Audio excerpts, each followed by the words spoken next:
Hi guys, I just wanted to do a quick video on how I put together like reference dummies in Medium before I start the actual sculpting process. So what I've got here is my reference dummy file that I've built up and saved up, and I'm going to go through that with you guys. So I've called in, as you can see, the reference mesh. I've added it to clay. It's actually slightly higher res than it looks here, but when you record in it, it drops the res for some bizarre reason. And what I've done is I've parented, I've cut them up into individual sections. I've parented all these sections together with the torso as sort of the root main. So now this means, let's just move this out of the way.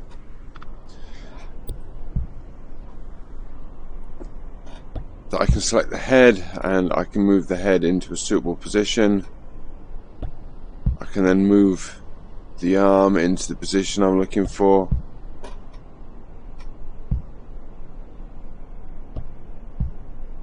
And whilst it is sort of posing bit by bit, it also does make it more intuitive when they're parented together like that.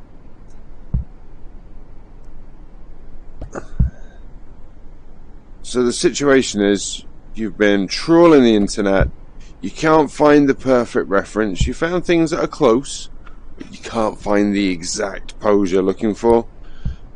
And we need a certain amount of... Oops. This could take a while.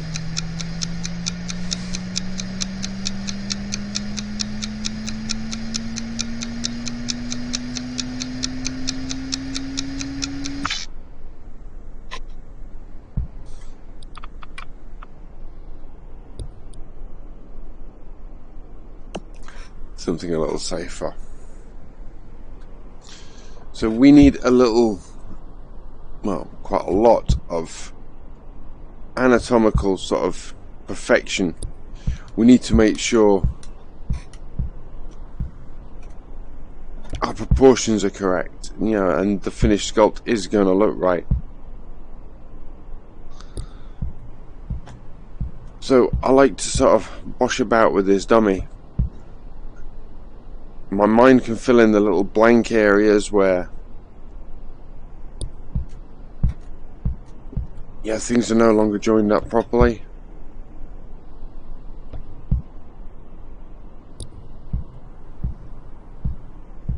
And I can slowly but surely bolt together the exact pose that I'm looking for.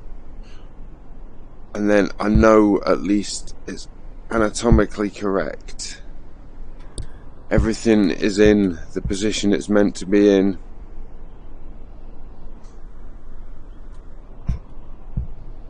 No, I'm not sculpting a ballet dancer, but I'm getting that right now.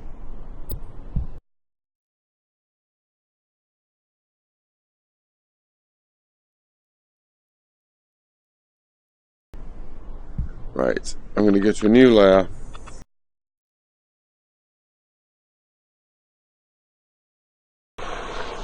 I'm going to throw down a little floor for my guy to be standing on.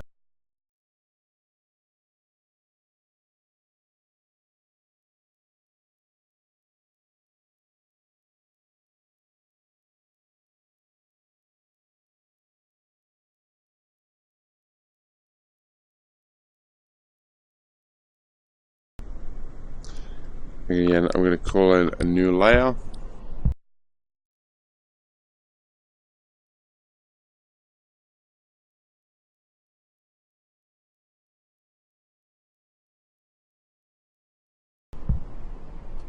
And one more time, I'm going to call in a new layer.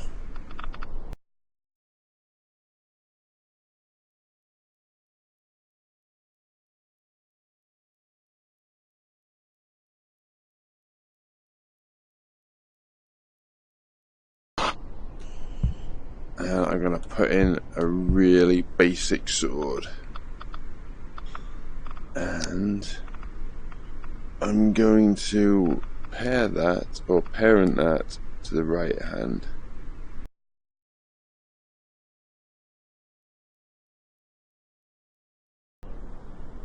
And this, enables me to try out new poses really quite quickly.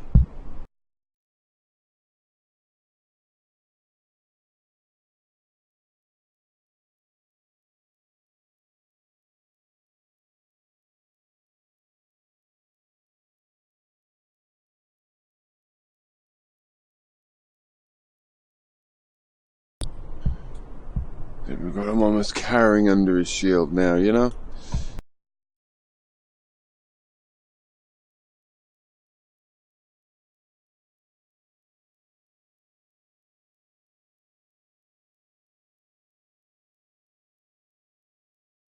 So we've got a pose, we quite like this pose. If we jump back into here, now I've collapsed all, as you can see, I've collapsed all the listing for this particular guy. So now I select him. Now, because it's all parented together,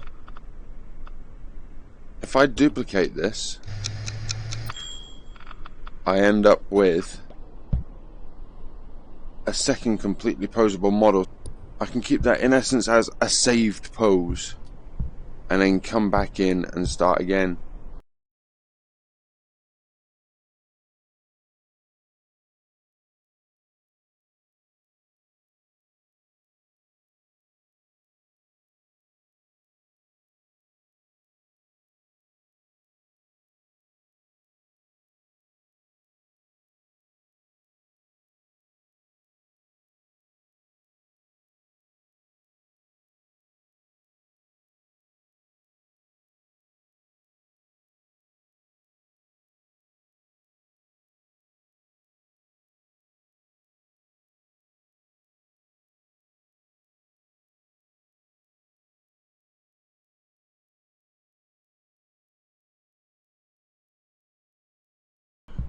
So, ready for combat, crouched in, we've got a hiding under his shield kind of pose. And if we wanted to do another one, it's dead simple. We go on here, we simply go duplicate, let it do its thinking thing, slam that pose out the way, so we now have 3 poses in a row. And we can come back. Now I keep the one base, I don't parent that, so that when I pull my poses off, the one and the base is the one I'm working on, and the others are just literally static poses. Just to give you an idea of how I like to set my references before I start sculpting, and then when I come in, I will literally take a muscle group, I'll maybe take the move tool, I'll bend and move these muscles, I'll tighten and join them up properly. I'm going to leave it at that for now, and I hope this proved a little bit helpful.